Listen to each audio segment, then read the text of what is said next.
All right, so I just got this true frequency head in. I'm shooting it for a player, so I'm gonna do some quick videos on it before I give it back to that player.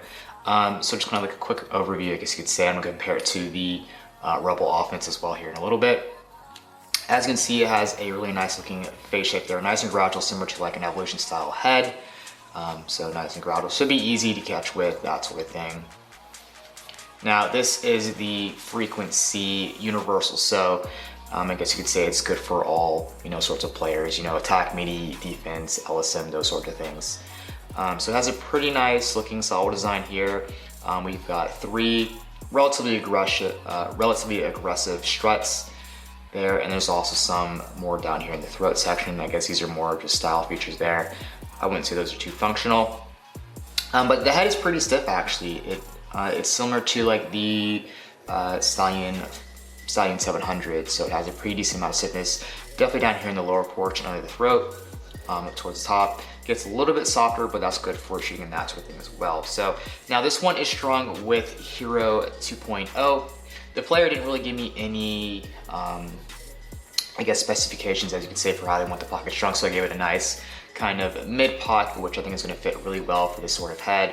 The head isn't too aggressive on the bottom rail, so I think it caters more to like more of a mid or maybe kind of mid-low pocket. So that's kind of where the direction of Ferrari went with this head. So kind of nice bit of a nice mid pocket, I guess you'd say, a little bit mid. It shifts up a little bit for when you're shooting, and then it shifts low for when you're right-hand cradling, which is great.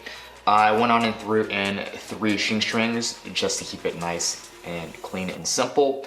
So it shouldn't have too much whip here. If it does have too much whip, of course, you can take out the lower shooting string, easy peasy there. But I'm gonna go ahead here and compare it to the Rebel. So as you can see here, I have my Rebel offense in black and then the frequency universal on the left. So pretty similar when it comes to face shape here. Both are gonna be really easy to catch with that sort of thing. And also, the offset is somewhat similar, I guess you could say. I guess it's a little bit more aggressive on the true head than on the ECD head. This is more of like a warrior style offset, I guess you could say. It's a little bit more gradual. The frequency, of course, is a little bit more aggressive, similar to like a Brian Edge, I guess you could say. Looking more so at the scoop, I think the scoop is actually pretty nice. It's a nice flat scoop, so as you can see here, it's nice and flat, so ground balls should be really easy. You've got the true stamped or embossed in the back there. And actually, I think it has a nice angle of attack, so I think ground balls at weird angles should be pretty easy with this head. The overall sound of the head, I think, is pretty nice. It looks a little bit different. It's very, very aggressive looking, that's for sure. As it comes to stringing, I found it actually really easy to string, similar to like how I found the Rebel offense. So I think that this head's great for stringing. We've got 6 top string holes. I think these are going to be big enough for leathers. They look like they should be. For well-sized bottom string holes, they are a little bit here on the small side though. That's just one thing to take note of.